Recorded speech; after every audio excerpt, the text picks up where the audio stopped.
mahigpit na bansa ay unti-unti nang nagbabago ang kanilang paninindigan. Ano kaya ang matinding dahilan sa likod nito?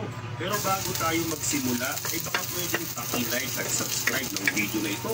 Malaking tulong at bagay na ito sa aming mga content creators. Maraming salamat po. Kaya naman simulan na natin. Alam mo bang ang Japan lang ang nag-iisang bansa sa mundo na may nakasulat sa kanilang konstitusyon na tahasang tinatanggihan ng digmaan? Oo, ang bansang kilala sa cherry blossoms at makabagong technology ay may no war clause na tila nakaukit na sa kanilang pagkatao.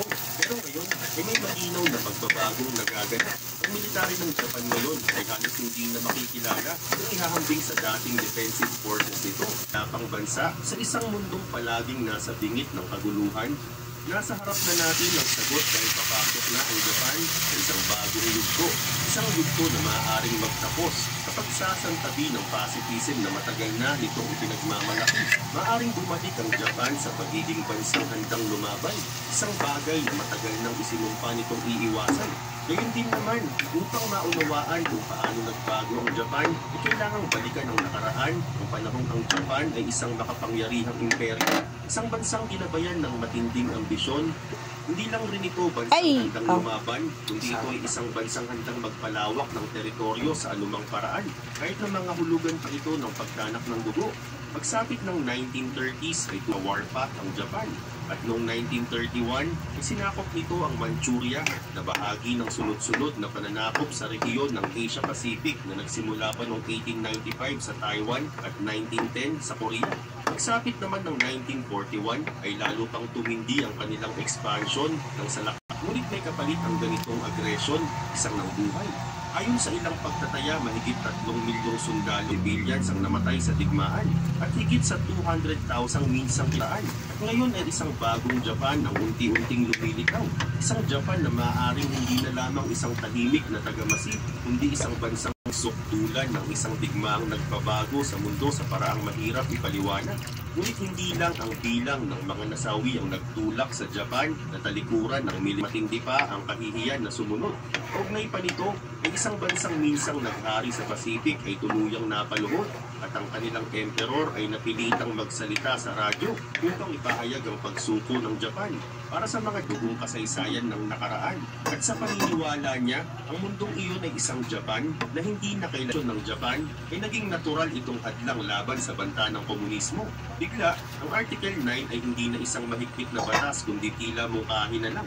Bagamat iginigiit noon ni Prime Minister Yoshida Shigeru na wala siyang magagawa, ay hindi ito naging hadlang upang pilitin ng US ang Japan na muling bumuo ng sandatahang lakas. Kahit nang makamit ng Japan ang ganap na kalayaan noong 1952, ay nanatiling malapit ang ugnayan nito sa Amerika sa pamamagitan ng US-Japan Security.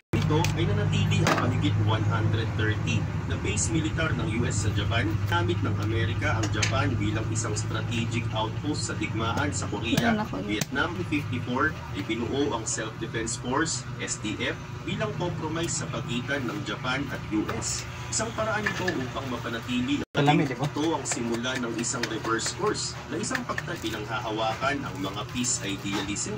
Ngunit habang lumilipas ang panahon, ay unti-unting lumilinaw ang pagbabago patungo sa militarization at ang pacifist constitution, bagamat isang marangal na paninindigan, ay Saver, sulit mo sa meals. 99 pesos lang. May triple immunity protection para malakas ang resistensya. Lalo rin itong naging kapansin-pansin matapos ang pagtatapos ng Cold War at pagbagsak ng Soviet Union. Ang alyansang militar ng US-Japan na pangunahing ipinatupad ito dahilan upang tanungin ng marami kung ano na ang magiging papel ng bansa sa global stage. Kasabay nito ay lumakas din ng nasyonalismo at may ilang leader na naniniwalang sapat na ang paghingi ng paumanhin ng Japan para sa mga kasalanan nito noong digmaan. Naniniwala rin silang panahon na upang itapon ang post-war identity ng bansa. Isang malinaw na Gulf War kung saan hindi nakapagpadala ng military troops ang Japan dahil sa pacifist constitution. Isang mahalagang pangyayari ang naganap noong 2014 nang aprubahan ni Abe ang muling pagpapakahulugan sa Article 9. Sa ilalim nito ay pinayagan ng Japan na gamitin ang collective self-defense na nangangahulugan ng karapatan nitong lumaban kasama ang mga kaalyado, kasama ang US, kung ito ay inaatake. Bagamat iginiit ng Administrasyong Abe na ito ay isang kailangang hakbang upang mapanatili ang seguridad ng Japan sa pabago-bagong pandaigdigang sitwasyon. Okay, Marami rin sarap. ang tumutol Mabango. dito. Marami rin nakakita sa pagbabagong ito.